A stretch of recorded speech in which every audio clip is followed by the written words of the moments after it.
Hallelujah. Let's make it a bit slow. Kirima hatasona ki kibupila, telling to sing. Kirima hatasona ki kibupilo oma taso onaki kibupilo ma ataso onaki kibu matasona matasona matasona kibupilo matasona matasona matasona kibupilo matasona matasona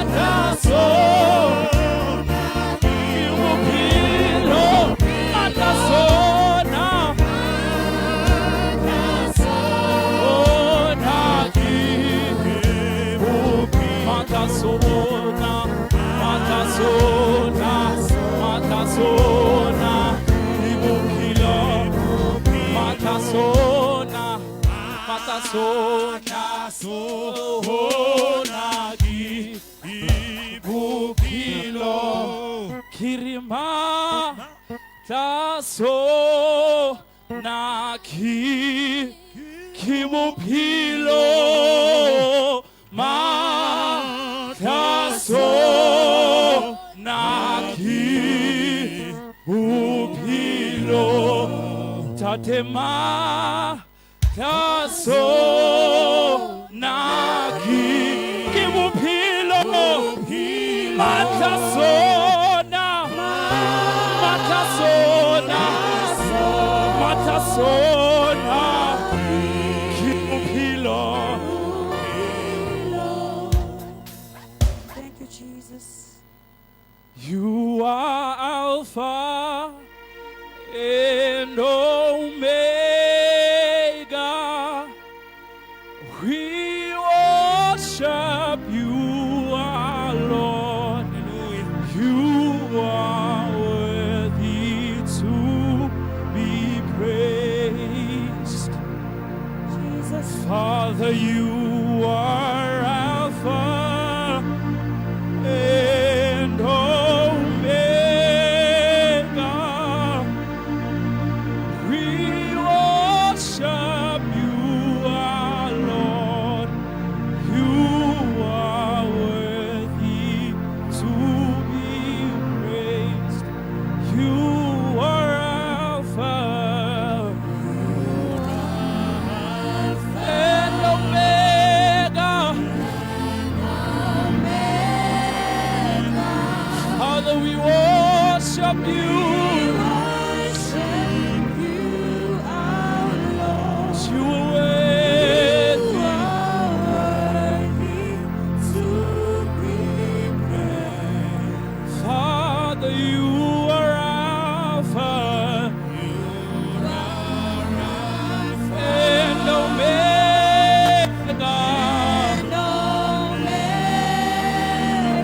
Father, we worship you.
Ashayeleni uNkulunkulu izandla kakhulu. Hallelujah. Hallelujah. Ashayeleni kakhulu uNkulunkulu izandla in the name of Jesus. Amen. Hallelujah. Asibingelele egameni likaKristu Jesu waseNazaretha. Hallelujah. Umbingelele umakhelwane wakho uthi makhe I greet you in the wonderful name of Jesus. The wonderful name of Jesus. Mangabe sinakusujika ubheke omunye uthi makhelwane I greet you in the wonderful name of our Lord Make, Jesus. I greet you in the mighty name of Jesus. Makhelwane wakho naye mangabe namamuthi ujika ubheke emuva uthi makhi ngiyakubingelela egameni likaJesu. Make ngiyakubingelele ngegama likaJesu. Mangabe saqumbile hamba ubingelele nombone eduze kwakho uhamba uyobingelela umuntu onesmile. Usuke esituleni sakhe uyobingelela umuntu onesmile, umuntu ongaqumbanga endlini kaNkulunkulu. Hallelujah. Umhage umnikeze ihage warm uthi makhi I love you with the love of Jesus. I love you with the love of Jesus. Ubaba xhawula ubaba ngahaga ubaba. Insizwa ziqhawulane omama yibo bodwa bagivana amahaga. Hallelujah. Uthi I greet you in the name of Jesus. Wenze kahle wafika nawe. Hallelujah. Hayi mangabe sinakusuye komunye uthi makhelane mina ngijabulile kusendlini kaNkulunkulu.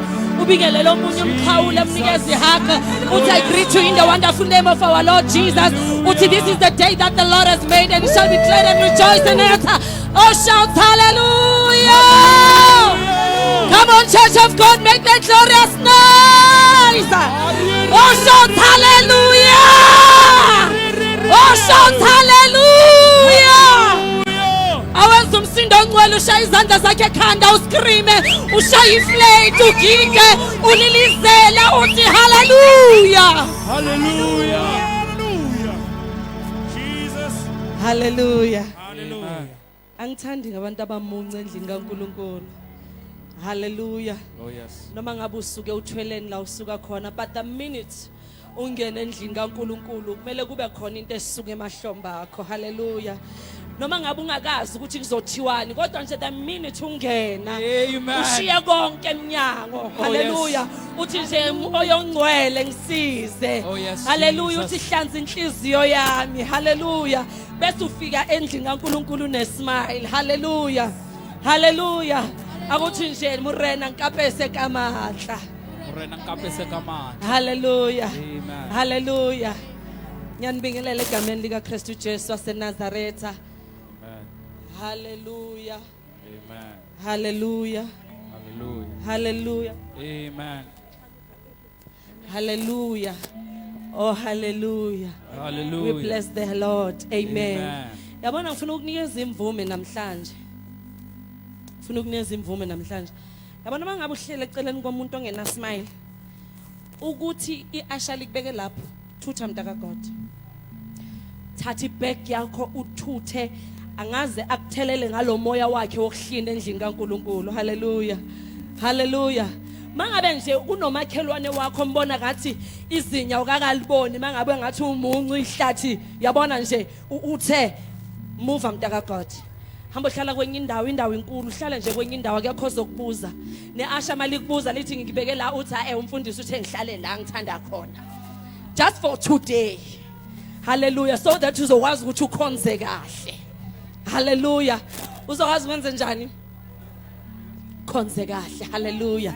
Benginibingelela njalo egameni likaJesu shaya izandla zakho wenza umsindo ongcwele abakwazi ukushaya amaflake bashaya amagwela abakwazi uscream abascreame.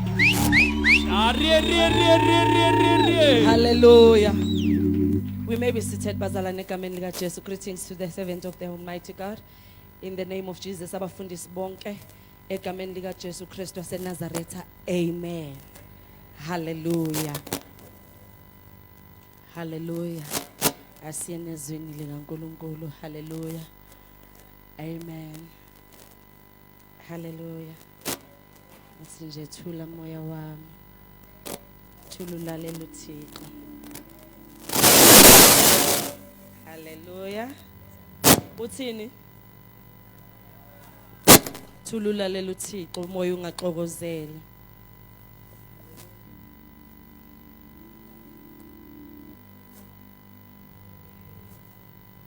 Moya moxokozela ayikho into ozoyizwa. Amen. And for the fact that you've woken up this morning wathi ngiyo endlini kaNkulunkulu so nje kusho kona ukuthi kumele wenze njani uhlambuluke. Amen. Hallelujah. I love you with the love of Jesus. Hallelujah. Anjwayela ngokuthandwa. Aniqhela ngokuthandwa bethunana. Benisithi nje nithanda ngothando no love lo kaJesu. Amen.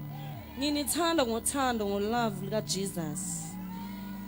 Phela kumele sintshele abazalwane because abanye vele bayalala bangatshelwanga bayavuka bangatshelwanga, but it's just a reminder nje ukuthi ukhona ukuthanda ngaphezulu kwalo ngakutshelanga ukuthi uyakuthanda. Hallelujah. Sengisho nawe you have received bad news. Hallelujah. uJesu uyakuthanda. Hallelujah. Nawe ngenathemba uJesu uyakuthanda. Hallelujah. Nawe uhlangabezana nezinto uJesu uyakuthanda. Hallelujah. Yabona isandla ngisibeka phi? uJesu wenze njani? Uyakuthanda. Hallelujah. Let's go to the word of God. Amen. Let us all stand. Hallelujah. Sizofunda izwi likaNkulunkulu. Abasifundelayo basifundele. Amen. Hallelujah. Jesus. Asifundeni ngebazalwane egameni likaJesu. Jesus. Amen. Tshela umakhelwane ukuthi makhelwane kuzoba mnandi. Kuzoba mnandi apha. Zoba manda apha. Kuzoba mnandi man. Ayingakholwa utshela useceleni futhi uthi makhe Maki. awu kuzoba mnandi man. Zoba mandi man. Amen. Amen. Let us read the word of God. Amen. In the book of Matthew chapter 26, sizofunda verse 36 to 44. Amen. Hallelujah. Matthew chapter 26 verse 36. Yes, Lord. Then Jesus went with them to the olive grove called Gethsemane, and he said, "Sit here while I go over there to pray." 37. He took Peter and Zebedee's 2 sons, James and John, and he became anguished and distressed. 38. Amen. He told them, "My soul is crushed with you. My soul is crushed with grief to the point of death. Stay here and keep watch with me." He went on a little further and bowed with his face to the ground, praying, "My Father, if it is possible, let this cup of suffering be taken away from me. Yet I want your will to be done, not mine." Then he returned to the disciples and found them asleep. He said to Peter, "Couldn't you watch with me even 1 hour? Keep watch and pray, so that you will not give in to temptations. For the spirit is willing, but the body is weak." Then Jesus left them a second time and prayed, "My Father, if this cup cannot be taken away unless I drink it, your will be done." When he returned to them again, he found them sleeping, for they could not keep their eyes open. So he went to pray a third time, saying the same things again. Amen. Amen. Asifundeni isizwe.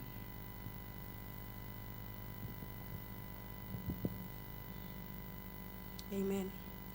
Khona uJesu wafika nabo endaweni ethiwa yiGetsemane. Wathi kubafundi, "Hlalani lapha, ngisaya ukukhuleka laphaya." Wathatha uPetru namadodana amabili kaZebedewu, waqala ukuba nomunyu nosizi. Khona kubo wathi, "Umphefumulo wami ulusizi kakhulu, kuze kube sekufeni.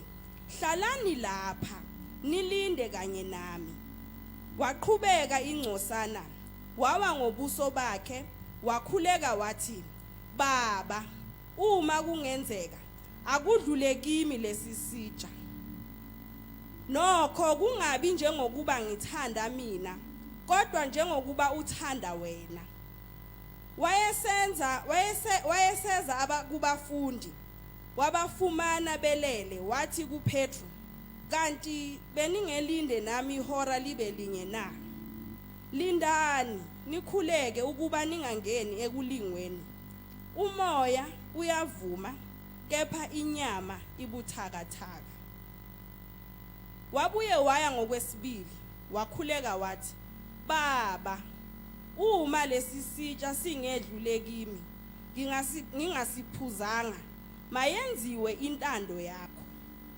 Esebuya futhi, wabafumana belele, ngokuba amehlo abo ayenziwe.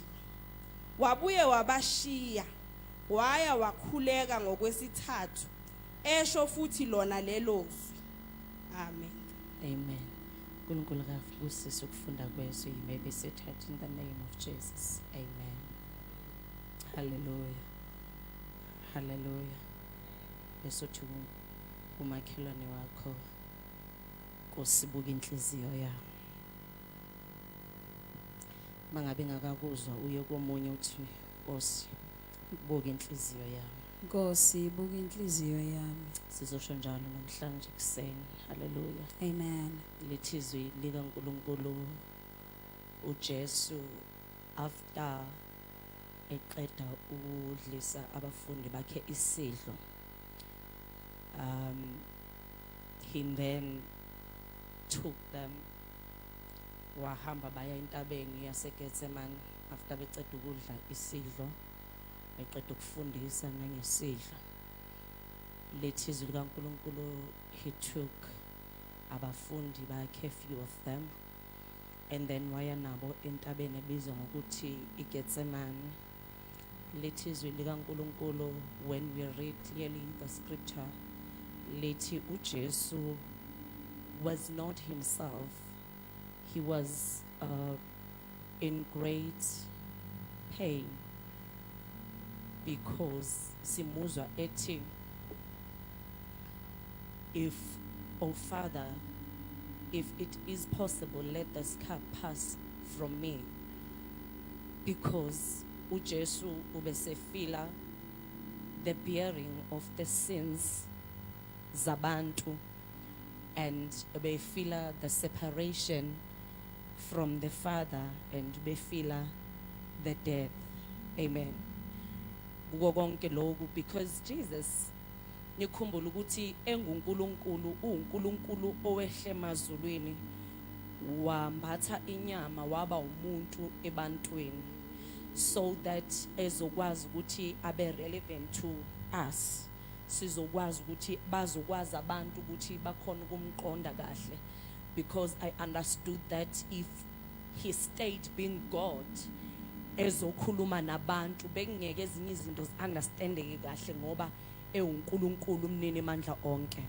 So he decided, he offered himself ukuthi azoba a sacrifice so that uzosuswa izono zabantu. Now makeya entabeni yaseGetsemane, he feels all this pressure. Kuvuka ubuntu kuNkulunkulu uJesu, uyafila ubuhlungu, uyafila the pain ukuthi kuzokwenzakalani. Amen. So now that's why simuzwa ethi Baba, if lesi sitsha kungenzeka, if lesi sitsha sidlule, it's because bekefila ngoba ewumuntu noma ewuNkulunkulu efila lobo buhlungu of whatever that is about to happen to him. Amen. So allow me this morning ukuthi uJesu understand our fears, understand our struggle to persevere. Amen. Amen. Because ewuNkulunkulu understand umuntu ngoba uke waba senyameni waba umuntu. So whatever that you are struggling with, uJesu understand kakhulu because he's been there. He knows the pain, he knows the grief. Uyakwazi ukukhala, uyabazi ubuhlungu. So therefore, when we go through situations, Jesus understands us better because he's been there and experienced it. Amen. So now uthi uJesu make khuphuka salani la, I'm going to pray. Bayahamba uyahamba bayasala and ufika uyakhuluma noNkulunkulu and he comes back. What was the reason yaka Jesu yokuthi athatha abantu number 1 ahambe nabo? What was the reason of Jesus ukuthi ahambe ayehle aphinda abuyela ayokhuleka? He was in pain and he wanted someone ozoshare naye this pain, not even share the pain, but someone ozoba there for yena noma ngabe ngeke abuthathe lobuhlungu kodwa someone ozomuzwa noma ozomlalela noma kuzoba ngcono ukuthi kube khona umuntu ozoba seduze kwakhe noma ngeke asho lutho noma ngeke emsize kodwa as long kukhona umuntu engizothi mangidlule ebuhlungwini abe khona noma ngeke asuse ubuhlungu bami kodwa kube khona umuntu engizombona abe seduze nami. Jesus, hallelujah. While I'm going through this pain, while I'm going through these emotions, these emotions that I do not even understand, if bokuya ngaye bekezoyeka yonke lento because efeel indlela efila ngayo, but because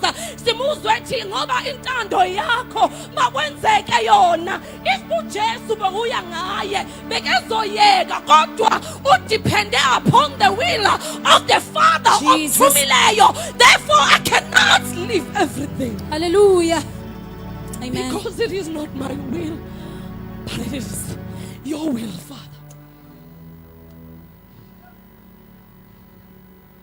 If bokuya ngoJesu indlela ezengayi pain bekezoyicabangisisa kahle, but because he had an agreement with the Father, because he agreed ukuthi lokhu ngizokwenza akakwenzelanga yena for his benefit, but he did it for us. Amen. That's why he understands better. Mangabe wena uhluleke endleleni, he understands your grief, your pain better if udlule esimeni because he's been there. He was God, he is God. By the time efina lobo buhlungu, he was human but he was God. Kodwa he allowed himself to go through that because of the love anayo empilweni zakhe. Ngifuna ukukhuluma nomuntu uthi namhlanje uJesu ngalesikhathi ekhuphuka uyakhuphuka uyayehla ubathola belele. Uthi beningeke nilinde nje even an hour. Jesus. No beningeke nilinde nje. Not the whole night but just an hour. Uthi just keep alert and pray. Bazalwane, if Jesus himself ekwazi ukuthi akhuphuke eyokhuleka enguNkulunkulu embetha amandla embetha ubukhosi, thina besiyini besizothembani mangabe singathembelanga emkhulekweni? Lithi izwi likaNkulunkulu in the book of Ephesians chapter 6 verse 11 ithi xobani zonke izikhali zikamoya, because kune traffic ekhona emkhathini, kunezinto ezenzakalayo in the realm. Bazalwane, ufuna ukuthi asinqobi ngokuhlabelela, asinqobi ngokuattend inkonzo, asinqobi ngokuphithiza enkonzweni, kodwa sinqoba ngomthandazo. If uJesu wakwazi ukukhuphuka intaba besingobani thina? It is when uNkulunkulu puts on all the full armor of God so that you'll be able to stand firm against all the strategies of the enemy. Amen. Hallelujah. Amen. Ukuthi ukhona okwenzakalayo emkhathini. Jesus. Ikhona itraffic ekhona and there's no way esingakwazi ukunqoba ngayo ngaphandle komthandazo. Nkosi, uyinhliziyo yami. uthi umhlabelele umkhuleko unamandla. Uma thina sikhuleka ngokukholwa, Jesus. uJesu uyalalela. Amen. Bese uphendula umkhuleko. Bese sithi letha konke kuJesu. Asiwulethi ngokukhala, kodwa siwuletha ngomkhuleko.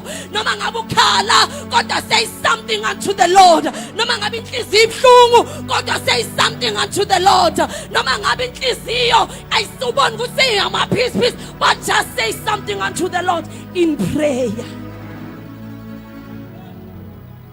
Because in prayer, that's where we find our peace. In prayer, that's where we find our comfort. In prayer, that's where we find courage, wisdom. Ama-answers emkhulekweni. In prayer, that's where we find our identity. Uthi ku-41 lindani nikhuleke kuze ningangena esilingweni. So it means prayer prevents us ukuthi singangena esilingweni. Prayer helps us to take right decisions. In prayer siyasizakala ukuthola umqondo omusha. Leli thizwi kaNkulunkulu lowamqondo uwubuKristu mawube kithi. So in prayer izinto ziyenzeka. In prayer kunezimpi esilwayo. In prayer kunezinto esivimbayo. In prayer kunezinto esivikayo. In prayer izinto ziyenzeka. Asikwazi ukuyilwela. Asikwazi ukusikhulumela. Kodwa sithemba amadolo. La yethi khona uNkulunkulu mele simthembe. Athi be still and know that I am God. Ngoba uNkulunkulu awulwa zonke izimpi zethu. Asinawo amandla okulwa, kodwa silwe emthandazweni. Noma ngabe ngiyazi ukuthi ngaphendula ngithini, kodwa lithi izwi. Jesus. Hallelujah. We pray kumnandi. We pray kubhlungu. Sijabulile siyathandaza. Sinakho siyathandaza. Asinakho siyathandaza. Siswele siyathandaza. Sirayda siyagula siyathandaza. Asithandaza ngoba sinakho konke. Asithandaza ngoba si desperate. Asithandaza ngoba sesisesimeni. Kodwa prayer must be our lifestyle. Amen. Asithandaza ngoba sesengozini. Kodwa asithandaza noma kumnandi. Uthandaza noma ibank account yakho izwe ukuthi aba 00 bayawa. Kodwa uthandaza. Jesus. Uthi uJesu kubafundi bakhe keep alert and pray. Hallelujah. Hela Messiah. Kunamandla. Masikhuleka ngokukholwa. I know uzothi omunye ukakudala ngithandaza. Dala ngifasta kodwa izinto zingenzeki. Uzothi mina keep on keeping on. Jesus. Namhlanje somemezela. Sizothi uNkulunkulu inhliziyo yami. I've been praying all this time, praying for the same thing. Kodwa ngathi kumile ngizothi push. Jesus. Hallelujah. uJesu was in great distress. He went up, he came back.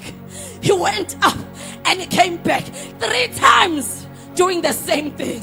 Jesus. Aw, Nkosi buka inhliziyo yami. Jesus. I've been praying for this, but there's no change. Kodwa ngizothi namhlanje uNkulunkulu useduze nabasenenhliziyo zaphukileyo. Hallelujah. Akuthandazo kokugcina. Uthandazo ungayibona iresults, uthandazo uyibona, kodwa pray. Hallelujah. Jesus.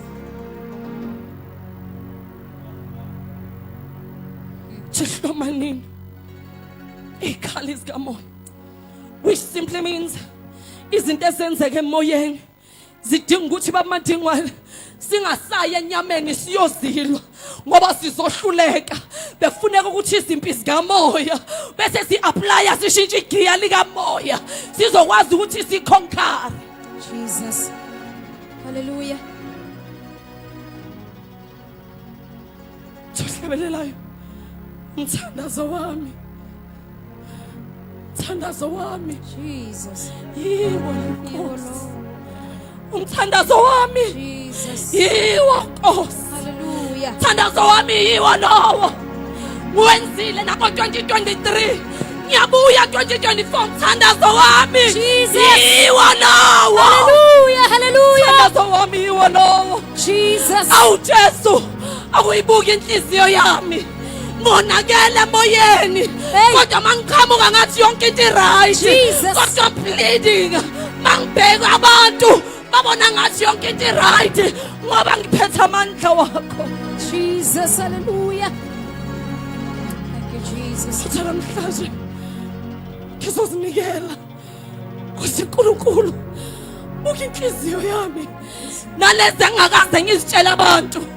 Uyongcwele. Buka inhliziyo yami. Ngaphukile, ngilimele, angisakhona ukuqhubeka. Buka inhliziyo yami. Jesus. Hallelujah. Thandazo wami awuyiwo lowo. You alone. Thandazo wami yiwo lowo Nkosi. Awumthandazo wami Jesus. useyiwo lowo. lowo. Awukapese kamatla murena. Jesus. Oh, hallelujah. Kapese kamatla.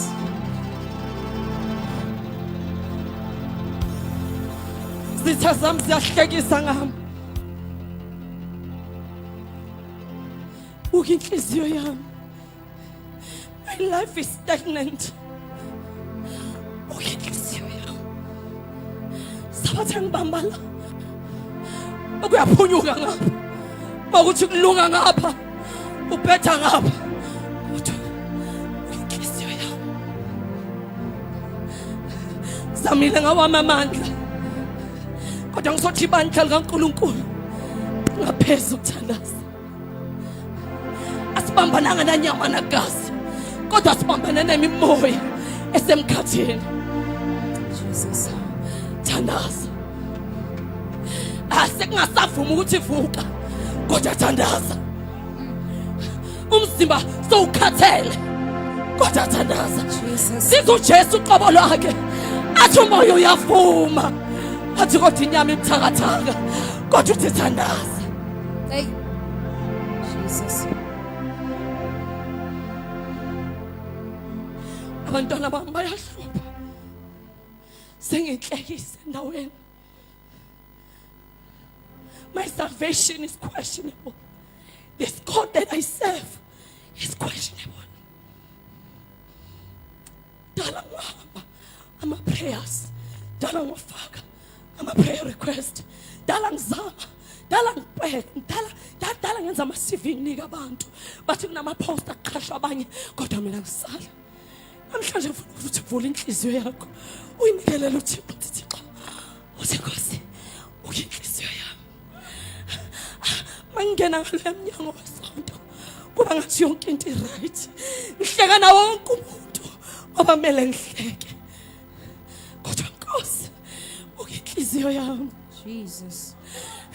Noma ngabe ngingangena emagroupini ngicela ukuthandaziswa kodwa ngiyawuza ukuthi abantu balele ngoba abantu bakhathele banezinto zabo kodwa namhlanje I'm running unto the throne of mercy. Nkosi izwa ukinhliziyo yami. Jesus. Ayikho into uNkulunkulu akwazi ukuyifunda njengenhliziyo. Amen. You may be quiet, ungakhulumi lutho, kodwa uNkulunkulu lithi kakhe uhlolisisa izinto. Amen. Amazwi sewephela. Ngoba indlela eseGetsemane yazwakala. Kodwa ngizothi ayeke ukuthandaza. You know, sometimes ukuthi uthandaza kakhulu abantu banalento leyo ukuthi kumele ube umuntu omemezayo. Yela bakhada boshalaba. Yela baba. Kodwa mina uNkulunkulu, once you get into a situation bese uyakho lithi izwi kaNkulunkulu buhana wangena ethempelini wafika wakhuleka. That is why lithi izwi kaNkulunkulu umpriest ethempelini wambuza ukuthi hawu ngitshela wena wesifazana uzodakwa kuze kube nini, because if bekemzwile ukuthi bekethini bekengekazi ukuthi uzodakwa, for the mere fact that ukhulekile kodwa wangazwakala, it means besikekhuleka ngenhliziyo, and the God ozwe inhliziyo he permitted. Because umkhuleko wami ukinhliziyo yami, it looks like I'm happy, it looks like I'm well, but the truth of the matter is yasindwa. Jesus. Qiniso lisekutheni angikhona ukuqhubeka ngiyasiphusha. Every morning makumele ngivuke inhliziyo iyasinda. Going to work kunzima, going to church kunzima ngoba inhliziyo iyasinda. I'm overwhelmed by the situation that I'm going through. Asipheli. Njozothi Nkosi inhliziyo yami bayahleka bomndeni bathi kanti usakhonzelani loNkulunkulu wakho ongakwenzeli lutho. Kodwa ngizathi ayeke ukuthandaza. In the book of Philippians chapter 4 lithi izwi kaNkulunkulu, we need to pray. We pray without ceasing, meaning you prayed yesterday, you pray today, pray tonight, pray in the midnight hour, you pray in the morning. Akhona ama-answer, awekho ama-answer, but you keep on praying. Zayenzeka izinto noma zenzeka, you keep on praying. Bayabona abantu or ababoni, umndeni uyabona noma uboni, emsebenzini kuyenzeka noma kwenzeke, but you keep on praying because we are called for prayer. Akukho la sethembele khona kodwa sithembele emkhulekweni. Abanye bathemba into zabo, abanye bathemba amasiko wabo, abanye bathemba ogogo babo, abanye bathembele entweni eziphathekayo, kodwa mina ngithembe kuJehova owenzile izulu nomhlaba, uJehova owenze konke ngezwi lakhe. Therefore when the word of God says I must pray without ceasing, therefore I'm gonna do that. Nkosi buka inhliziyo yami, buka inhliziyo yami. I wake up every day ngifaka i-makeup ngathi yonke into right, kodwa I know very well ukuthi izinto azihambi kahle.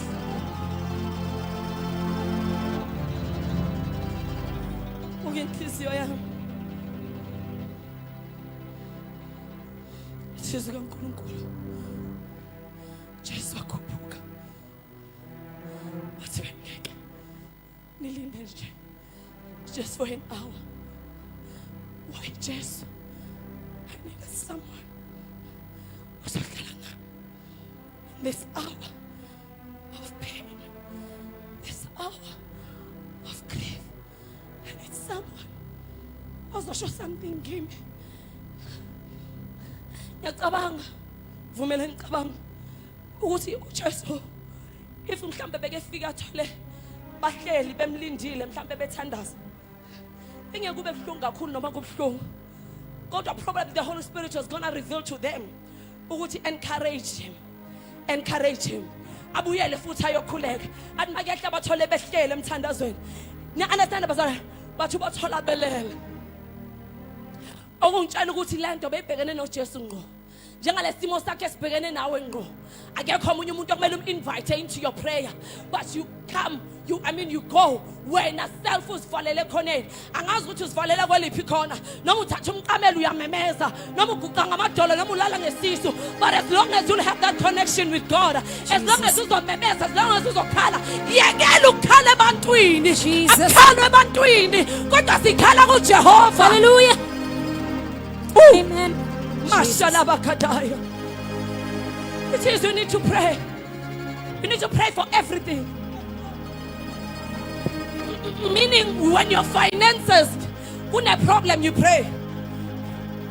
When your health una nkinga, you pray. When you are facing izimpi emsebenzini ekhaya in your community, you pray. When you are feeling lonely, you pray. When you are feeling discouraged, you pray. When amandla ngasekho, you pray. When you feel like giving up, you pray. When you feel like letting go, you pray. When you feel like quitting, you pray. Thandaza wami. Awuyiwo lo. Jesus. Thandaza wami. Jesus. Seyiwo lo. You alone. Thandaza wami. Jesus. Yiwo lo. You alone. Awu! Umthandazo wami. Jesus. Yiwo lawo. You alone. Awu Jesu! Umthandazo wami useyiwo lowo. Jesus. Ola Masai. Imaila makuda bakada. Ela Masai ala manene mosha. Ila mande kemusha la bakada. Ila makula basakata la bahaya. Ila ma alika bukatai. Maya alima adukakata. Alima yelele besi ala bakada. Jesus. Alima alikadukada. Jesus. Rebekete mosha la bataya. Alimante de mosha. Hallelujah. Umthandazo wami. Iwo lo. Hallelujah. Hallelujah. Hallelujah. Iwo lo. Hallelujah. Hallelujah. Umthandazo wami. Oh iwo lo. Awu makade. Buka inhliziyo yami. Jesu. Buka inhliziyo yami. Hallelujah. Akubuke lezi zinto engizisho ngenhliziyo engaziphimiselanga. Hallelujah. Awu Jesu. Buka inhliziyo yami. Hallelujah. Buka inhliziyo yami.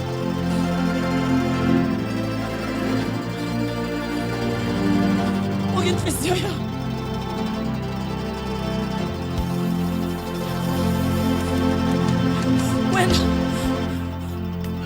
When your heart is heavy and you are expected to be strong for everyone, Jesus. lezosikhathi nawe inhliziyo yakho is going through the most. But because ulo muntu ohleze esiza abantu, noma ngabe sekulimele wena abantu ababona ukuthi ulimele, noma wena sowusebuhlungwini abantu ababona ukuthi usebuhlungwini, ngoba you're always there for people. Uhlezi strong for everyone. Wonke umuntu uyazi ukuthi makunenkinga nyakubani, makunenkinga nyakubani, and I'll find the solution. But when you the hour of grief and pain, Jesus. no one understands you. Probably people misunderstand you, misinterpret you. But umzalwane uza kanjani ukuthi afile kanje? Lalela, it's normal. It is normal to have that moment of breakdown. Ngekuhlala usuperhero, usuperman, usuperwoman. Siba khona isikhathi we uzwa ukuthi nami ngidinga umuntu ozokubamba la athi uzoba right. But it hurts the most when there's no one showing up. Amen. Uthi uyakhuluma abantu balele, uthi usathi ngidinga umthandazo, abantu bavala ama WhatsApp wabo, usawathi uyafona amafoni angena kuma voicemail, ngaleso sikhathi you are in the hour, the moment where you need people close to you. Nkulunkulu iseni buka inhliziyo yami, angisenandaba nokhona nongekho, kodwa buka inhliziyo yami. Lord, give me strength, give me courage to stand and face this. Kabese kamatla. Kabese kamatla. Kabese kamatla. Kabese kamatla. I need you. For the mundo shonjale said, Lord, I need you. I need you more than anything. I need you. You know, Mama Gani, but they had no help. But I need you. Abazalwane, lento yokukholwa into yakho noJesu. Akusinto yethu into yakho noJesu. Hallelujah. Ithizwe kaNkulunkulu. Ake fika abafundi balele. Njengoba balele nje nabangani bakho ugowisha. Mina sengisho nomndeni wakho njengoba ulele nje. Wena ugowisha. Zobalinda bavuke. Zobalinda bavuke. Bazovuka nini? You do not know. Noma sebevukile bazokusiza. There's no guarantee. What we guarantee ithini? We pray, keep alert and pray. We pray. Ngithandazile mosizola kwenzakalanga lutho pray. Ngithandazile eksena kwenzakala lutho pray. I've been praying mosiyaziwa ngumzalwane ethandazayo continue pray. Akushiwo ukuthi kunesikhathi la mele sithule khona singasathandazi. Jesus. Kodwa the word of God says we need to pray. We pray without ceasing. Kule season odlula kuyo. Ubhlungu odlula kubo. uJesu uyazi ukuthi ufila kanjani. uJesu njengoba ufila weak, uJesu uyazi kunjani ufila weak. Njengoba udinga usizo kanje, uJesu uyazi uke wadinga usizo.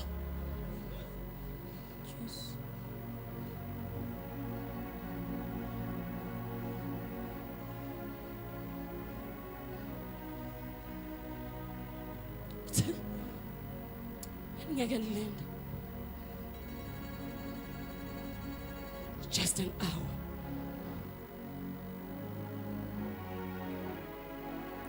When we pray, bazalwane,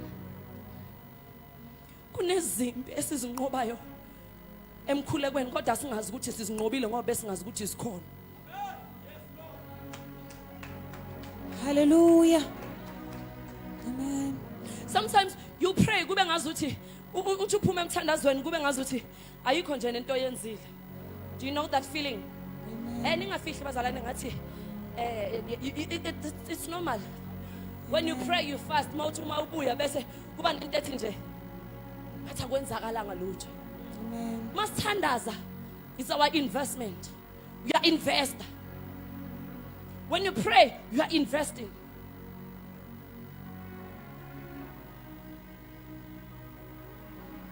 Can you imagine going through a situation? Akekho oba khona mawumdinga kodwa uhlela uthandazo yakhala kuphela. Ikhona into eyenzakalayo. Okay, isimo sakho nyavuma siyakhalisa but uyakhala and then what? Amen. Uyakhala and then what? Ukhalile izolo uyakhala namhlanje uzokhala kusasa ukhalile 2023 usakhala namanje 2024 but there's nothing oyenzayo. Oh. Kosibuka inhliziyo yakho. Sisho njalo nje kuseni. Uthi uNkulunkulu ubuka naloku engingakaze ngitshele umuntu. Naloku engingakaze ngitshele umuntu. Buka inhliziyo yakho. Buka inhliziyo yakho Thixo. Sithizwe kaNkulunkulu in the book of Philippians. We need to pray without ceasing. Hallelujah. We pray without ceasing. You pray abazalwane one thing that we pray about everything angithi. One thing that ngifuna ukuthi siyibuke ngeprayer or mhlambe sikubuke if you are not prayerful. Amen. Lithi kaNkulunkulu. Mawufunda the book of 1 Samuel chapter 8 verse 4. Asingayifundi. I'm just quoting it uzoyifunde ekhaya. Amen. Lithi kaNkulunkulu uNkulunkulu created a special nation called Israel. Angithi he planned to rule the nation directly through his prophets and spiritual leaders. So but mawufunda izwi kaNkulunkulu lithi uIsrael ubone amanye ama nations aseduze kwa ukuthi anani anamakhosi. And then Israel wanted inkosi. noma ngabe izinto bezihamba right for Israel kungenankinga kuIsrael engenayo inkosi, but because ebona abanye abantu wabona nayo ukuthi no, let me just follow the crowd. Ithi nami ngifollow lento etrendayo, ngathi kuya trend ukuthi izizwe zonke zinamakhosi. Ngibona ngazuthi mina I'm left behind because thina we are not led, asina nkosi. Hallelujah. Ingozi yokungakhuleki bazalwane izosenza ukuthi sifuna ukufana nabanye abantu and yet uNkulunkulu akasibizelanga lapho. You are unique and God invest ubuNkulunkulu bakhe kuwe in a unique way. So if you are not prayerful, kuzofika umuntu athi wena ucula kamnandi yazi istage sase faith noma istage sakuphi kupha sisakufanelanga sofanelwe istage sakuphi kuphi. But because you are not prayerful, you'll fall into that trap or you'll fall into that trend. That is why namhlanje we have abafundisi baku TikTok, they are preaching whatever that they want to preach because batsheli ukuthi wena you can do better than your pastor. Why they are following a trend? Mangathi uyabheka wonke umuntu manje ubiziwe, wonke umuntu umfundisi, wonke umuntu yinini, wonke umuntu is something. Because ngathi it's a trend mawukuthi khona into oyenzayo. That is why even the Church of God siba ne problem. We invite speakers silibandla likaNkulunkulu simeme iipika that are trending, but singaconsultanga noNkulunkulu ozosinikeza umuntu ozomala asinikeza umlayezo wosuku odingwa ibandla. Hallelujah. We are bringing things into the house of God because abazalwane, mangithi abazalwane, I'm not talking about abazalwane base faith, but I'm talking about ibandla likaNkulunkulu. The church of God, the church of Jesus Christ is lost today because bafuna ukutrenda, they want to do things ezenziwa abanye abantu kodwa uNkulunkulu engeshongo noma engekho kuyinto yakho. So we need to be separated. We need to know who we are.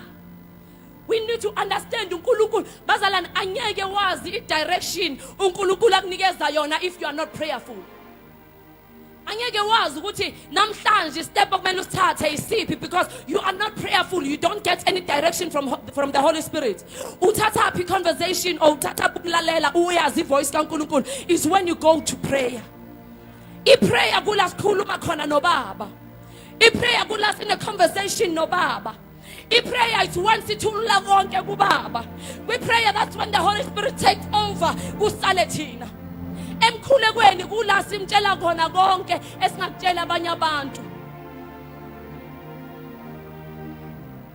That is why we understand everything eyenzakalayo because we are not led by the Spirit of God, because we are not praying. Ezinye izinto ezenziwayo eshukushukuma, that doesn't mean ukuthi have to be done a faith. Because thina faith mele sibuze uNkulunkulu uthi uNkulunkulu uthini ngalesikhathi faith. Ukuthi eshukushukuma bayayenza, that doesn't mean ukuthi simele siyenze. Ukuthi eshukushukuma bayifake idekho enjani, that doesn't mean ukuthi nathi mele sikwenze lokho. Ukuthi eshukushukuma bakhonza kayi17 ngelanga, that doesn't mean ukuthi nathi mele sikhonze kanjalo. But because the church of God ayithanda us, that is why even ku social media kuthuka abafundisi kuthuka yonke into, akanceni nje umntwana ona 16 ukhuluma nanoma yini athanda ukuyikhuluma because the Spirit of God asikhe ebantwini. If you are not prayerful angeke ukwazi imbeko. If you are not prayerful ayikho into ezokusabisa, ngeke ube nonembeza because awukho prayerful. Hallelujah. We need to rekindle the fire. We need to restore our prayer life. Sidinga ukubika konke kuNkulunkulu. Wena usadinga umuntu ozokhuluma naye. Usadinga umuntu wena ozomthululela konke. Usadinga ubesti wena ozokhuluma konke. That is why uthi ukhuluma imfihlo zakho uzithole sazaziwa abanye abantu because utshela abantu awutshela umnikazi wenhliziyo. Hallelujah.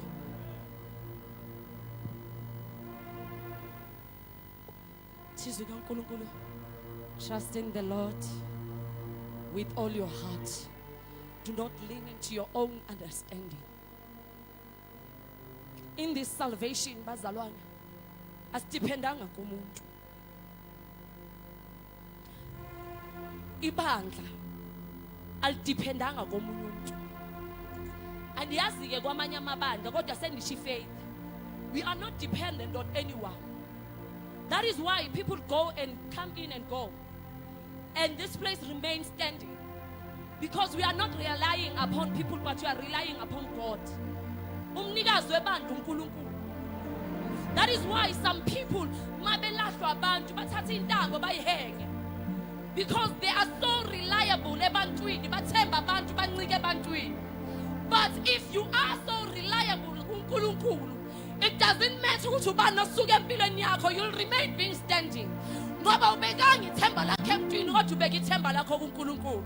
And if you could understand ukuthi awumiswanga ngumuntu kodwa umiswe nguThixo. Impilo yakho ayiqhomekekanga emntwini kodwa iqhomekeke kuThixo.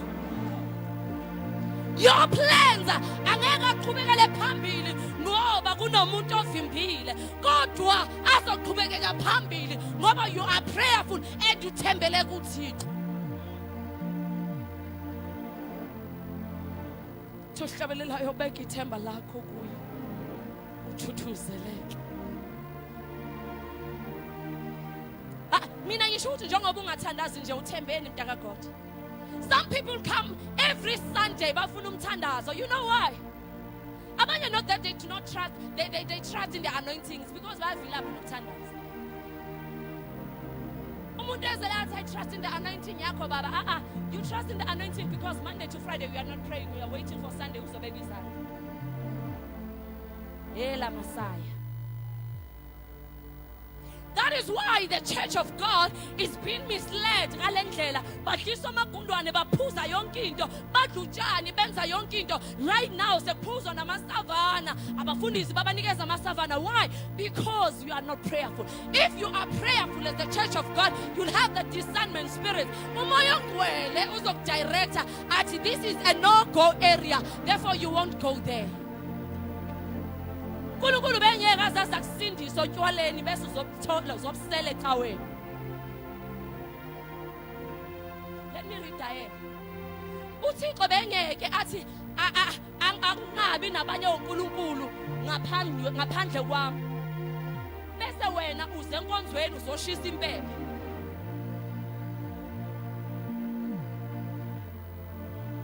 Because people are not prayerful. That is why behamba bengena yonke indawo. Pray, you'll have a discernment spirit. Pray. Uyeke nalento yokutya yonke into etyiwayo.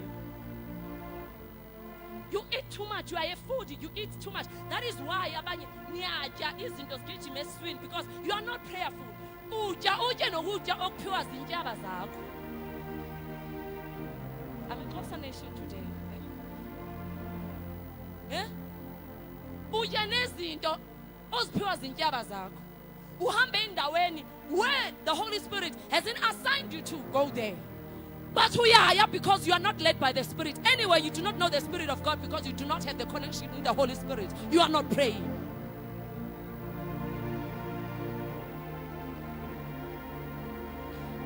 Umthandazo uzokwenza ukuthi when uthi uyaphuma endlini kube khona nje idelay nyana ekhona. Muthi uyaphuma kube khona imoto ezopaka la igate la uphuma khona. Qeda udriver anyamalala ungamazi ukuthi uyephi.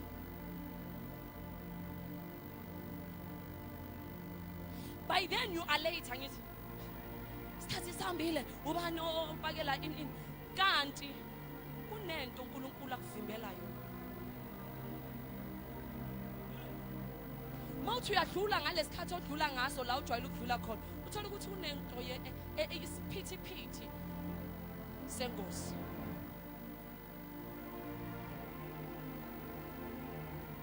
If you are not prayerful, the devil uzowazi ukuthi ushishiriza la ekhanda lakho, ashishirize ekhaya lakho, shishirize kubantwana bakho, ashishirize ebhizinisini lakho, ashishirize emsebenzini wakho. That is why abanye be emsebenzini abakufatela ikoptu because you are not prayerful. Mawungena nje bazibonela into yokugidagida. When you are praying, uNkulunkulu uyakumbesa inkazimulo mawungena endaweni awuzukudelela nanoma ubani kodwa uNkulunkulu uzorestore isidima sakho noma ngabe uyicleaner but mawungena kube nalento ekhona because uNkulunkulu uyakumbathisa emfihlakalweni.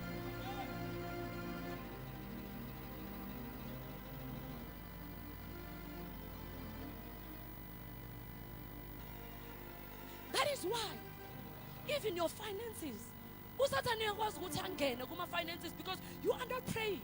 You take the very same money oza ngayo endini kaNkulunkulu umsebenzi uthola ibreakthrough endini kaNkulunkulu. You take that very money, the very same money uyahamba ngawo uyophatheka emsebenzini owenzela abantu baphansi amadlozi. Amadlozi angazange akuncede ukuthi uthole umsebenzi.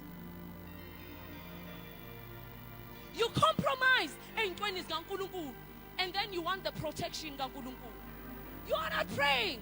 That is why you fall into each and every trap in the name of I don't want to be funny. Usathane mageza ezoshaya akathi I'm not trying to be funny but we are shy. So you cannot be friends with the devil. Into ehlanganisa nesitha you need to be vigilant. Let izwi kaNkulunkulu uJesu uthi keep alert and pray. If you are praying you know ukuthi akumelanga uphatheke entweni zamadlozi wena. Uhlangana mabenza umsebenzi kaGogo ungena kuphi wena? Ungena kuphi? Bayamkhuphula bayamehlisa bayamkisa bayamkhumula ungena kuphi dwadlava wena? No dwadlava. That is why usathane akwazi ukuthi angene bazalwane usathane uyi chance taker uyi opportunist whenever ebona igap uyayisebenzisa. So when you open up amagap udlala ngeimali zakho uhamba nanoma kuphi imicimbi yonke indawo uyahamba uthi ayingihambile nje bayenza itiyenyana ekhaya itiyenyana vele into nyana vele yamadlozi nyana vele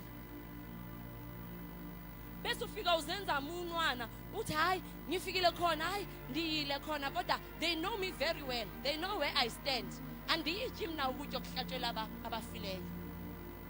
But you are there, you even sent your money, therefore you partaken. Azohlala kanjani amadimoni angacindezeli makumele uthandaze ngoba imali yakhe lapha emsamo. Uzofuka kanjani uthandaze because usindwa lo mqombotho bokunukela the whole weekend. Uzofuka kanjani because iphunga lo mqombotho lona likuthe nempepho. But when you come into the house of God, oh glory to Jesus, you are worthy to be praised. Oh hallelujah, glory to the King of Kings. Ubuya kuphi? Ubuya kuphi? You are not praying. That is why you cannot separate yourself from entweni.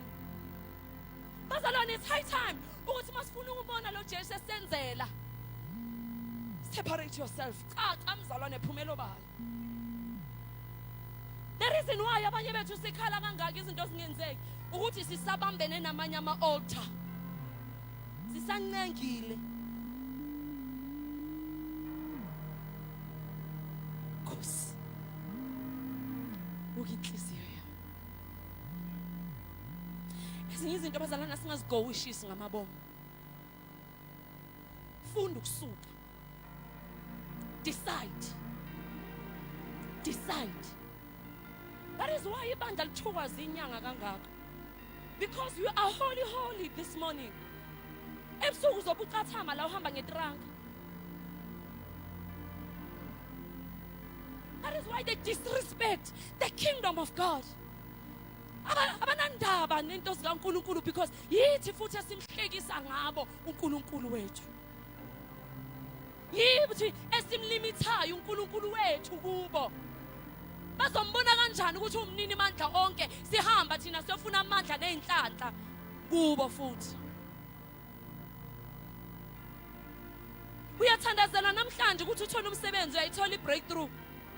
Uyahamba mawusuka la futhi uyahamba futhi on Monday njengabanye nje bane appointment kusasa bayobona uzibanibani. Abantu bathwele nje because abakholela amandla kaNkulunkulu. Bese siyakhala sithi siyagowisha kanti kunezinto esizidonsela thina kuzo. Amzalwane phumelo bani. Lithi izwi kaNkulunkulu we need to pray without ceasing. Kuyenzeka kwenzeka ithandaza. Uyabona indlela uyibona ithandaza. Omunye uzobuza ukuthi ubambezeleleni, usengibambezelela ukuthi sengijwayele ukubambezela nami angisazi kodwa ngibambezela. Mangabe ungasazi ukuthi uthini isho njalo, ukuthi ngibambezela ngoba sengijwayele ukubambezela. Ngiyobona phambili ukuthi kwenzakala kodwa bambezela. Thandaza noma ungasazi ukuthi sengizothandazela inthandaza, ungayeki ukuthandaza.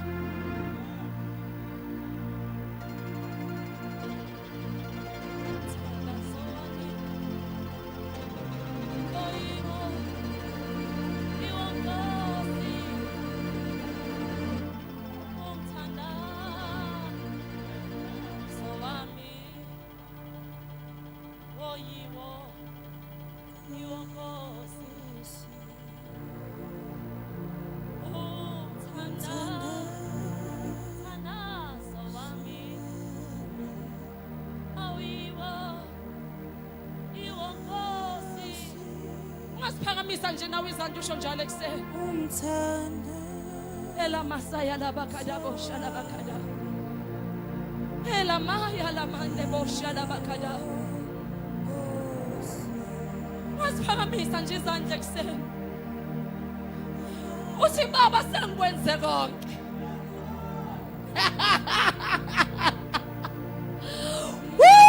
Sengikwenze konke. Kusho konke kodwa umthandazo wami kusayiwo lowo. Batho umhlabelela imizamo yami yophela mangifika kuye. Ake siyekelele ukuzama sithandaze. Ake siyekelele ukwenza plan B kodwa sithandaze. Yiwo lowo Nkosi. Labasaya labakhatha. Umthandazo wami yiwo lowo Simakade. Phakamisa izandla zakhe ekseni. Awuphakamise nawe izandla zakhe ekseni. Uthi umthandazo wami useyiwo lowo Nkosi. Laphethu uSathane uyaqeda khona. Bese uvuka ngamandla. Uthi nje baba umthandazo wami usayiwo lowo Nkosi. Athi uSathane uyakujabhisa. Bese uvuka ekseni ne-Monday morning. Uthi umthandazo wami Thixo usayiwo lowo Nkosi. Ukufakela istress on Tuesday morning. Uthi umthandazo wami yiwo Nkosi. Elamahadelele bosha. Ilamahele bosha labakhatha. Unomuntu uzophakamisa izandla zakhe. Ungaziphakamiseli mina kodwa uphakamise izandla zakho, inhliziyo ibheke emazulwini. Uthi uNkulunkulu ubuke inhliziyo yakho.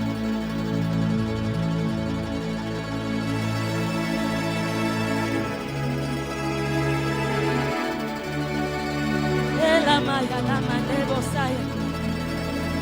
Ilamaya limahanelele bosha. Simakade buka inhliziyo zethu. Ilamaya lelele bosha labakhatha. Iyamaya lamande bosha lebekele bosha. Namhlanje ngifuna ukuconfronte yonke imimoya ecindezelayo.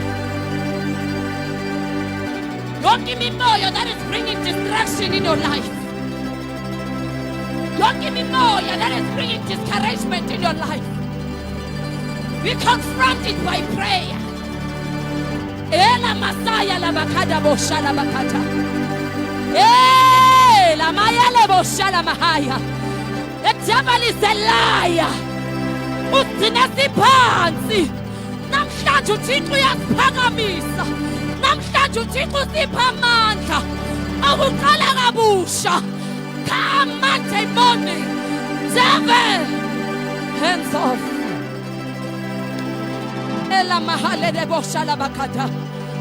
Spirit of the living God, in the mighty name of Jesus, phakamisa izandla zakho and say something unto the Holy Spirit. Funa ukuthi omunye nomunye abukane noNkulunkulu wakhe. Forget about oseceleni kwakho. Naye uphethwe izinto zakhe. Naye unamakhulucu wakhe. Just pray unto the Almighty. Uthi moya ongcwele vuselela amandla omthandazo kimi. Shalabakadabo shalamasai. Ilamante kebo shalamasai. Moya ongcwele. Moya wamandla. Moya weqiniso. Moya uvusa uKristu kwabafileyo. Size kuwe uNkulunkulu wethu ekuseni. Somele wena uNkulunkulu wethu onamandla. Silambela wena kumkani. Sembathisa amandla akhe ekuseni. Dwala la phakade dwalela imileyo. Ekuseni baba wethu onamandla wonke. Egameni lika Jesu Kristu waseNazaretha. Sithembe yona leyo nto ukuthi uqalile umsebenzi empilweni zethu uzowufeza. We pray, oh Father God, in the name of Jesus, that you continue strengthening us, oh God. Egameni lika Jesu Kristu waseNazaretha. Sembathisa amandla baba wethu. Sembathisa isibindi. Anoint us, oh God. Restore us, oh God. Refill us, oh Father. In the mighty name of Jesus. Lord God Almighty, ekuseni amandla yasiphelela ngenxa yokubhekana nezimo. Kodwa we thank you, Father God. Elithi izwi lakho mele sikhuleke ngayo yonke into. Egameni lika Jesu Kristu waseNazaretha. Wena unguNkulunkulu owazi konke. Ekuseni baba wethu ongcwele.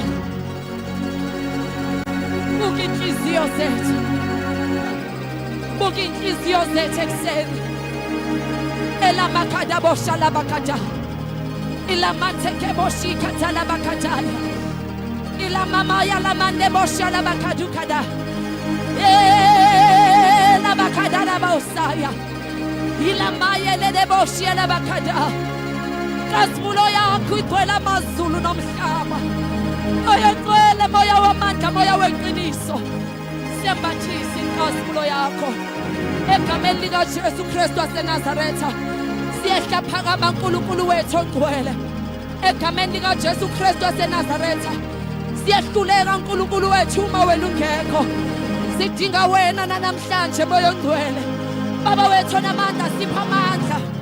Okuqhubekela phambili sipha amandla okuthandaza. Egama lika Jesu Kristu waseNazaretha. Ekuseni moya ongcwele egameni lika Jesu. Assign your angels, oh God Almighty. Azosivusa uNkulunkulu wethu ongcwele. Ngeqhawe lomthandazo. Assign your angels, oh Father. Ezosinyakazisa ngethuba lomthandazo. Egama lika Jesu Kristu waseNazaretha. Baba wethu onamandla wonke ekuseni.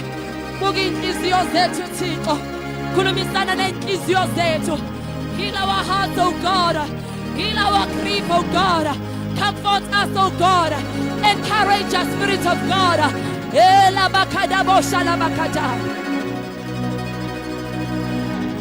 Size kuwe uNkulunkulu wethu. Size kuwe uNkulunkulu wethu. Sidinga wena uNkulunkulu ongcwele. Ngoba singelutho ngaphandle kwakho. Sikwethembile uNkulunkulu wethu onamandla. Ngoba wena uNkulunkulu ongaliphoxa izwi lakhe. Shamasaya lamande bosh. Elamakuda bakada basaya. We bless your holy name, O God. Ngegama lika Jesu Kristu waseNazaretha. Umaya lamakadu karabasaya. We thank you, Spirit of the living God. We thank you, Master of the universe. We thank you, Creator of heavens and earth. In the name of Jesus. Thank you, Jesus. Thank you, Jesus. Keep on praying. Keep on praying.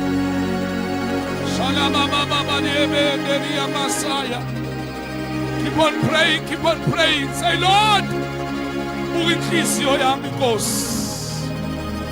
Search my heart, oh Lord. You know I've been wounded. You know I'm wounded. You know I'm going through Gethsemane. You know I'm going through difficulties. Buka inhliziyo yami Jehova. Ifina namhlanje ekuseni. Inyama iyavuma kodwa umoya uyavuma kodwa inyama ibuthakathaka. Nkosi bheka inhliziyo yami. Nkosi bheka inhliziyo yami. Shalamandele boshkadada bayanda da da da. You know my prayer petitions. Oh, Lord, I've been a laughing stock because of certain things that has been said. But namhlanje Jehova, buka inhliziyo yami. Buka inhliziyo yami Jehova. Yizwa ukukhala kwami. Yabona umndeni wami, yabona umshado wami.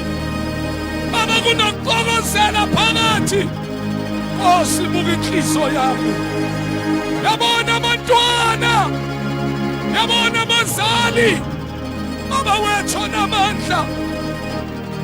Siyaphambana endleleni. Nkosi buka inhliziyo yami.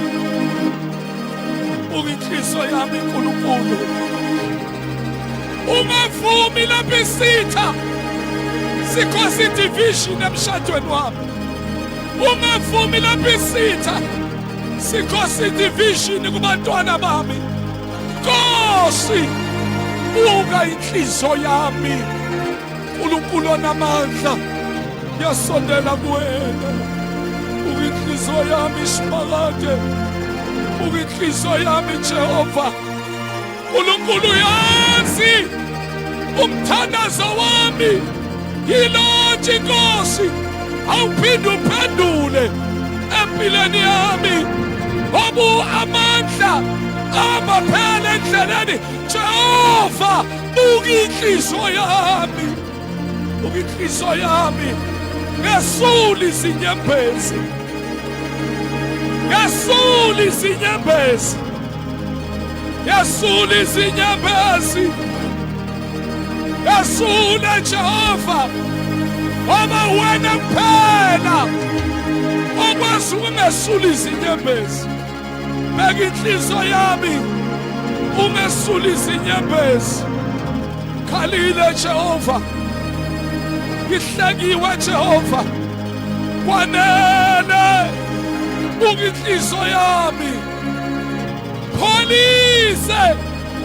Police lamanxeba.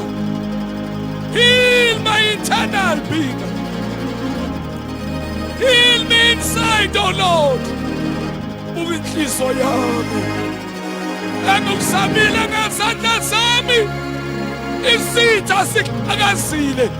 Kodwa namhlanje Nkosi ngiza kuwe.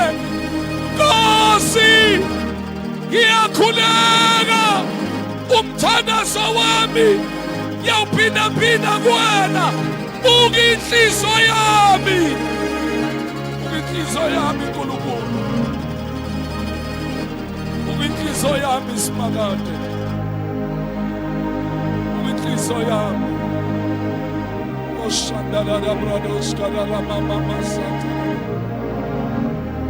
Elele babo shandala baba basi. Elele bo shandala baba shendelele bo. Bebe shandala baba setelele bo. Shikapata de masata la baba ye. Shelele bebe deshkelele be. Osi ite bewena mani na seni taniswe kosi ite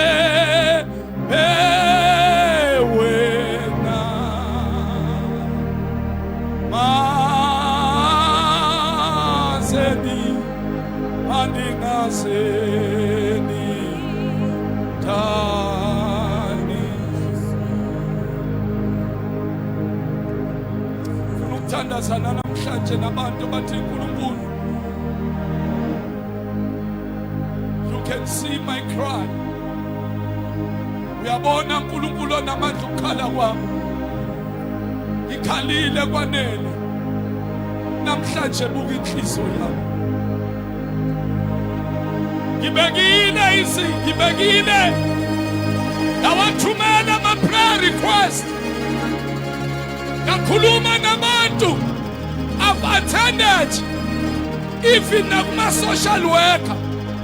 I've attended even nakuma psychologist. I've attended even nabantu abathi banezimpendulo. Kodwa Nkosi akwenzakalanga. Namhlanje umthandazo wami wodwa. uNkulunkulu beka inhliziyo yami bese uyangiphendulela Nkosi.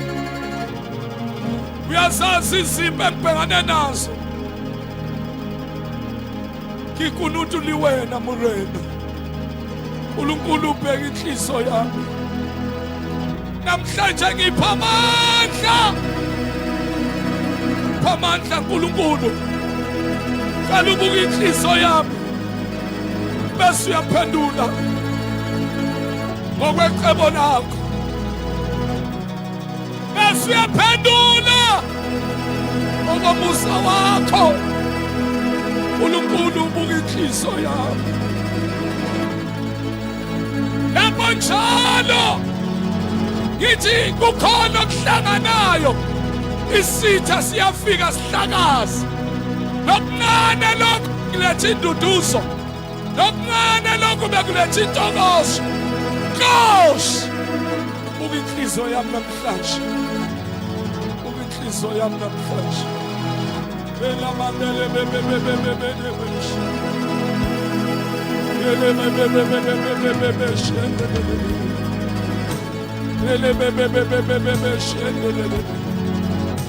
moyo ingcwele, moyo wamandla, moyo weqiniso, moyo wokuphila, moyo ovusa uJesu kwabafileyo.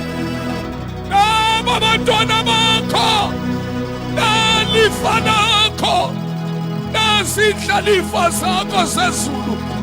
uNkulunkulu onamandla, ngiyakhuleka Simakade, ngiyakhuleka Ntwana, ngiyakhuleka wena ongahlulwa ilutho, ngiyakhuleka wena ongcwele, ngiyakhuleka kuwena ophilayo. Baba wethu onamandla, wazi Baba abunzima ababhekane nabo, wazi ubuthakathaka ababhekane nabo, wazi Baba ukuhluleka kwabo. uNkulunkulu onamandla, ungabheka yini inhliziyo zabo bese ubapha amandla Baba, according to their request, according to their petition. uNkulunkulu onamandla, abanye badinga imisebenzi, siyakhala kuwe. Abanye badinga Baba wethu amandla, abanye badinga ukuphendulwa, abanye badinga i-restoration, abanye badinga ukuphiliswa. uNkulunkulu onamandla, ngiyathandaza. Bona inhliziyo, hlola inhliziyo. Wena ongakhohlisa umuntu, uthi ubheka nasejuleni kwenhliziyo zabantu bakho. Ngiyabakhulekela, uyazazi izidingo zabo, uyawazi ama-challenges abo.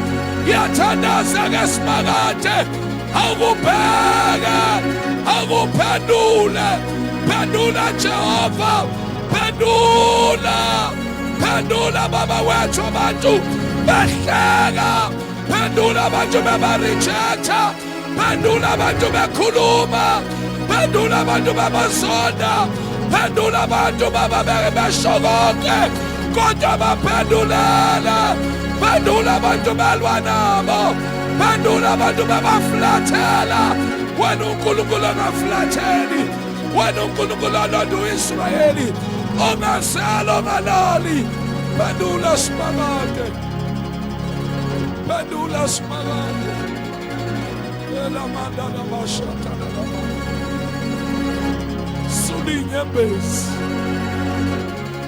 sesulinyembezi Simakade.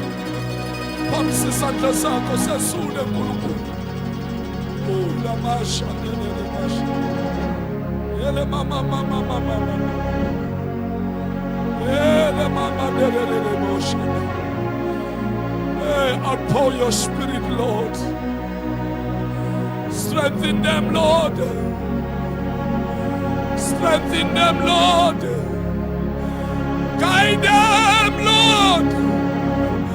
We are somebody about Peradin of Tarat.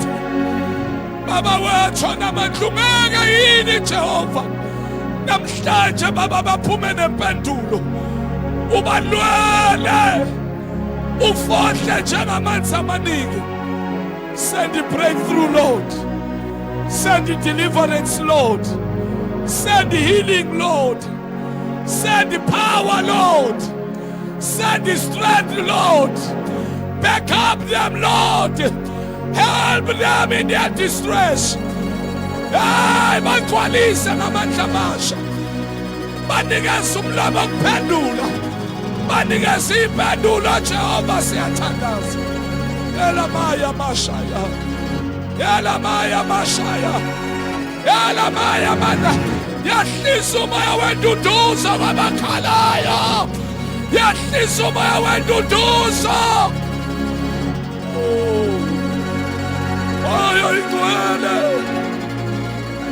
Moya wamandla. Moya weqiniso. Moya okuphila. Moya igcwele. Moya igcwele. Comfort them, Lord. Touch them, Lord. Touch them. Heal them.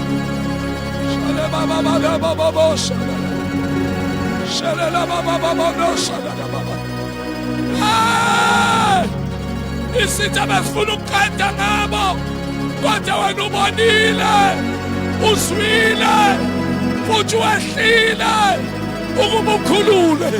Bakhulule Jehova, bakhulule emaketangweni obumnyama, bakhulule Baba kuma-chains of witchcraft, bakhulule Baba namaswabo naboshwe khona, la impilo zabo iboshwe khona, la Baba yonke into yabo iboshwe khona.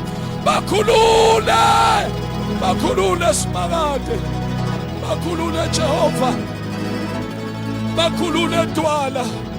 Sulinye base, besulinye base, basulinye base, basulinye base, basulinye base.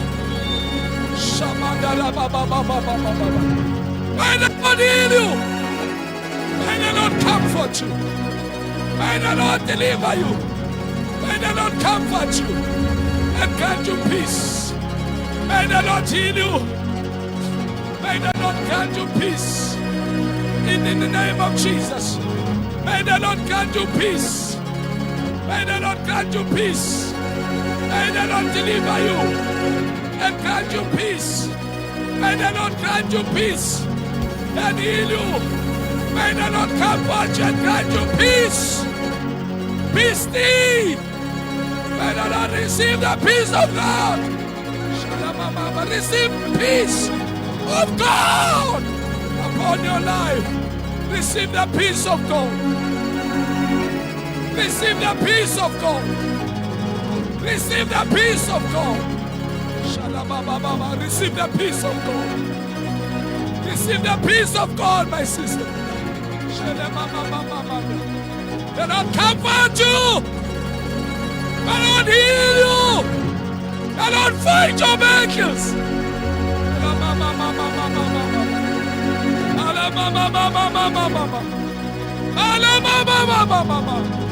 May the Lord deliver you and grant you peace. May the Lord heal you and grant you peace. May the Lord deliver you and grant you peace. May the Lord heal you and grant you peace. May the Lord grant you peace. Peace be unto you. Peace be unto you. May the Lord fight for you in the name of Jesus. May the Lord give you peace and heal you. May the Lord give you peace and fight anything in the name of Jesus. Any intoxication, Lord, deliver this man in the name of Jesus. May the Lord heal you. May the Lord comfort you and give you peace. May the Lord give you peace. May the Lord give you peace and fight your battles. May the Lord give you peace and fight your battles. May the Lord give you peace and fight your battle. Remove every shame. Even a Madonna Marco, may the Lord fight for you. May the Lord fight for you and grant you peace in the name of Jesus. We pray right now.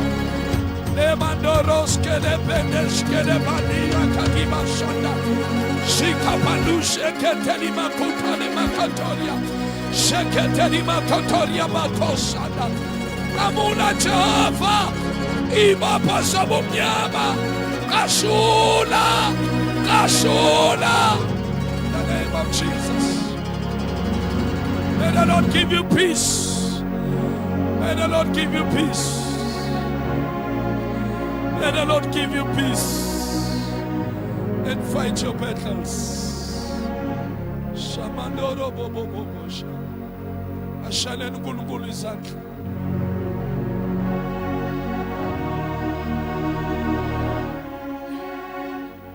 It's your first time okanye ufuna ukuthi Nkosi ngiyanikela impilo yami kuwena Jesu namhlanje. Ungasiphakamisa isandla sakho namhlanje sizothandaza nawe. Mawuthi Jesu ngiyayinikela impilo yami kuwena. Hlanza izono zami. Ngikhulule. Jesu nawe uphila kwami. Ngikunikela kuwena esandleni sakho. Phamisa isandla sakho ngithandaze nawe. Uma ekhona uthi Jesu na impilo yami ngiyayinikela kuwena. Ungabheka abanye abantu. Ngoba umazo seduzana i-relationship yakhe noNkulunkulu. Wena it's your divine appointment namhlanje. uNkulunkulu ufuna wena. uNkulunkulu ohlola inhliziyo yakho. uNkulunkulu ufuna wena ube likunutu liyena. Sondele kuyena. Hallelujah. Mawukhona nginikeza leli thuba. Hallelujah. God bless you mntanami. God bless you bantwana bami. Sibashayele nezandla. Noma ngabe endleleni uSathane ufike wagila endleleni. Wagila in such a way waphambana noNkulunkulu. Say Lord, here is my life. Restore me. But the main purpose of the devil is to kill. Is to destroy. And to steal. Kodwa uJesu uthi, I have come with life. To give it to them. They must have it in abundance. Hallelujah. Ozanla ngaphambili neniphamisa izandla. Ngizothandaza nani. Egameni asibashaleni izandla baze bafike la. Bashaleni izandla bazalwane. Hallelujah, hallelujah, hallelujah. Phamisani izandla zenu bantwana bami. Nithi Nkosi uJesu. Siyabonga ngomuso ngaka osenzele wona. Impela namhlanje siyabona ukuthi uyasithanda futhi awukaze wasidela. Siyayinikela impilo yethu kuwena ukuba ilawulo nguwe. Siyakuvuma Jesu uyinkosi nomsindisi weimpilo zethu. Siyakholwa ukuba uNkulunkulu wakuvusa kwabafileyo. Namhlanje siyayinikela yonke impilo yethu kuwena ubilawulo nguwe. Siyalibonga uthando lungaka nomuso ngaka osenzele wona. Siyanquma enhlizweni zethu ukuthi angeke sabuyele emuva kodwa sizojonga wena. Sizokhonza, sizokwethemba. We'll acknowledge you egameni lika Jesu. Hallelujah. Baba wethu nababantwana uNkulunkulu onamandla basondela kuwena. Baba ngenjongo yokunikela impilo zabo kuwena. wena uNkulunkulu ongamlahleli umuntu ngaphandle, wena osindisayo Baba, uyabenzela abayinkulungwane Baba. Baba wethu umusa, uNkulunkulu onamandla nalaba namhlanje ubenzela umusa, ngoba wena Baba igazi lakho lisemanzi namhlanje ukuba Baba lihlanza izono. uNkulunkulu wethu onamandla onke, siyabakhulekela ke Baba, isitha sinamandla okubabalela ngezolo labo, ngoba lithi izwi lakho umuntu mayikuKristu Jesu uyisidalwa esisha, okwaqala kudlulile, lithi bheka sekuvela okusha. Siyabonga Baba ngothando lungaka obenzele lona egameni lika Jesu. Kusukela namhlanje Baba wethu onamandla, siyadeclare basindisiwe, bangabantwana bakho, bazokhonza devil neqhalekiso zakho zobumnyama zonke namabhadi akho ke dada kulaba namhlanje baphuliwe njengeinkuni. Baba wethu onamandla ogibeni lomfuphi baphuliwe emlilweni. Baba wethu prepare isihogo esiprepare uSathane namadimoni. Baba baphuliwe laba bayinkuni ezaphuliwe kulomlilo. Ngeke Baba impilo zabo Baba zalandela imimoya ngegama lika Jesu. Bangabantwana bakho uNkulunkulu onamandla, grant them peace, grant them prosperity, grant them Lord God success. In Jesus mighty name we pray. Bashaleni izandla bazalwane egameni lika Jesu, bashaleni izandla. God bless you bantwana bami, God bless you. Ngakhalezo sisi wami, uNkulunkulu nawe, uNkulunkulu hlola inhliziyo yakho. For the mere fact you are here today, that's when uNkulunkulu ubonile uNkulunkulu ukuthi namhlanje is changing the page, is changing your life. One day you will stand and testify about the goodness of the Almighty God. Cela nilandele nangu sisi ngapha, nangu sisi lo nibhekile nje yani kuye egameni lika Jesu. Hallelujah. Keep on bazalwane, sibashaleni izandla. What a beautiful people bazalwane egameni lika Jesu. Bashaleni izandla in the name of Jesus. Hallelujah. Bazo join iclass nabo, le class leli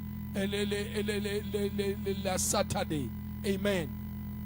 Hallelujah. Siyambonga kuNkulunkulu. Ake shaleni uma mfundisi umbatha izandla bazalwane. What a power packed message. Hallelujah. Zincane lezo zandla.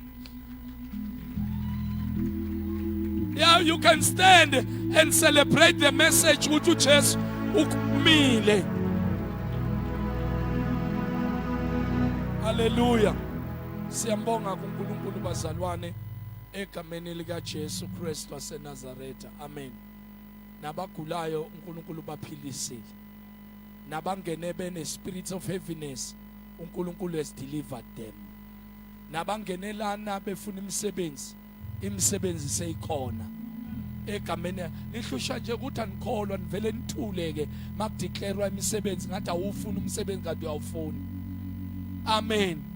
Nabangenela befuna imisebenzi leyo minyango leyo seyivulekile. Ya. Nemshado yaboshwa, leyo mshado ayize. Ngegama lika Jesu. Hey! Masikhuluma kanjena abazalwane ngemshado, omunye umuntu athi, ayidlula. Siyafuna ukushada. Yafuna ukushada. Amen. Umshado muhle. Umshado ulungile. Umshado, it's a blessing from God. Hayi manje ngathi awufuna ukushada. Hallelujah. Amen. Ayivuleki imishado.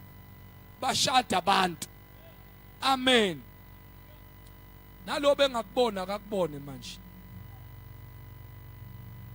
Nalobe idaftisa wena akakubone. Hayi umuntu ozokuhlupha ne. Umuntu ozokuthanda, umuntu ozokunakekela, umuntu ozoba nawe ebuhleni nasebubini. Ame nawe, akuthande ne. Hayi umuntu ozokushaya. Yeah. Amen. God bless you bazalwane, siyabonga egameni lika Jesu. Muhlu Jehova. Amen. Siyabonga ke bazalwane, isikhathi sethu se-offering egameni lika Jesu. isikhathi se-offering kuyaceleka bonke bazalwane ukuthi abantu ba-forward their pledges bazalwane to the account nayi account okanye bazalwane they need to submit there the back bazalwane siyazama ukuphusha amen siyazama ukwenza njani siyazama ukuphusha ngamandla bazalwane sifuna ukuthi yonke into amazenke amanye sewa odila amanye asewekhona lapha yana emuva neinsimba